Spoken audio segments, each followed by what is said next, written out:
మల్లె ఎదురు చూస్తే నదిలాగా మారనా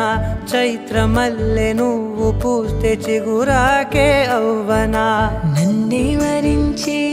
యువరాజును అంట నీ యువరా